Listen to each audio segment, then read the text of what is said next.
right, everybody, we're going to get started again. I'm Trey Baker, Senior Advisor to the Harris Walls campaign, and we appreciate y'all coming here today. This is an extension of a conversation that has been ongoing with this community, and just with how important Philadelphia is to us. I came to you before, and other members of our staff have come to you before, and kind of talked about what we can be doing here on the policy side, on the political side, in terms of visibility and in terms of billboards. We talked about smallest things to flyers in this community. And we're just so proud that you have us here. And thank you to the owners of Booker's for we appreciate the opportunity to also participate in the local economy. And so what we're going to do, the governor is going to give some remarks up front here, and then we're going to turn it over to the mayor and kind of go from there. Governor Walz. Thank you. First and foremost, thank you for hosting. It's great to be in your space. Mayor, thank you for welcoming us. And each and every one of you, thank you for taking time out of your busy lives. And more importantly, thank you for the work you're doing to empower lives, to lift folks up, to do the things that we want to see. And on behalf of the Vice President, I am grateful for that. I also want to recognize that the Vice President sees you all as partners in this work. You don't need gatekeepers. You don't need folks telling you. You're in your community. Making it happen. What we need to do is making sure, whether it's resources or whether it's policies that make the difference from the folks who know, that is the best way to do it. I say that as a governor, and we've been able to see that. I would also say for the issues of lifting folks up, letting folks thrive, as the Vice President talks about being a president for all Americans. We know that right now we're focused on the next 11 days, but just to be very clear, I know the Vice President and I, all of you would agree to this, that elections are a means to an end. Right. That end is a better society, and you don't get elected to bank political capital to get elected again. You get elected to burn that capital to improve lives and to partner together. And I think this conversation, and I'm going to turn to you, is hearing the things that will do that, the things that will make a difference. And we were in Racine, Wisconsin, and while all the issues are not exactly the same, a lot of the things we did, there's such great work happening on so many fronts. A lot of times it's just the capacity to be able to be that partner that makes access to capital for first-time homeowners, for first-time business owners, or making sure that those mental health services are being delivered as near to the population as possible by the people we know. So I'm just grateful for all of you to be here.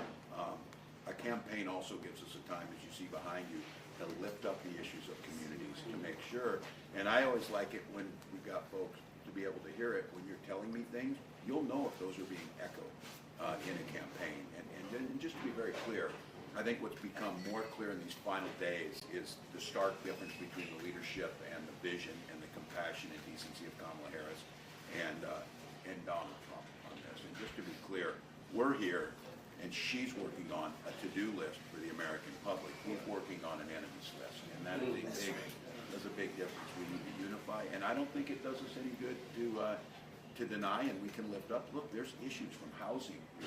There are issues to deal with that have to be there, but that work can be joyous, and again, we can get there. And when we talk children's mental health, I think what overwhelms people so much is if the issue is too big and it seems insurmountable, the naysayers and those that want to breed distrust just simply act like we can't fix it, we can't get there, instead of breaking it into solvable pieces. So that's why I think you've seen this week the Vice President laying out an agenda, an empowerment agenda that takes in our partners. So thank you all for being here. Look forward to the conversation, and we are, as you said, I know we're in the fourth quarter, and we are going to win this. And I say we're going to win it because I believe in the American people. I believe that their vision is more optimistic. I believe it's more unified. I believe it is more hopeful about what we can do together, and the division they're trying to sow. I can't imagine running for President and Vice President of the United States and closing out with hate. We are not going to close out with hate. We're going to close out with solutions, joyfulness, hopefulness, and witness. So, thank you. Thank you.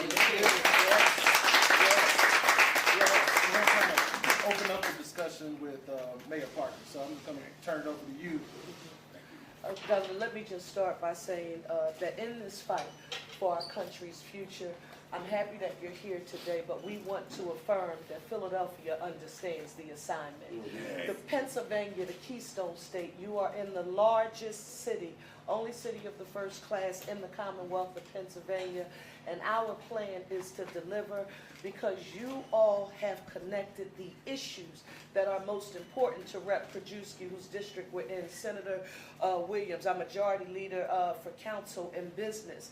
When we stay focused on the bread and butter issues, how do we put people on a path to self-sufficiency? When you all talk about 3 million more units of affordable housing, that's a tangible element to this election that people know that they can see, touch, and feel. We have a gallon of milk, $6 to $7, a loaf of bread, $4.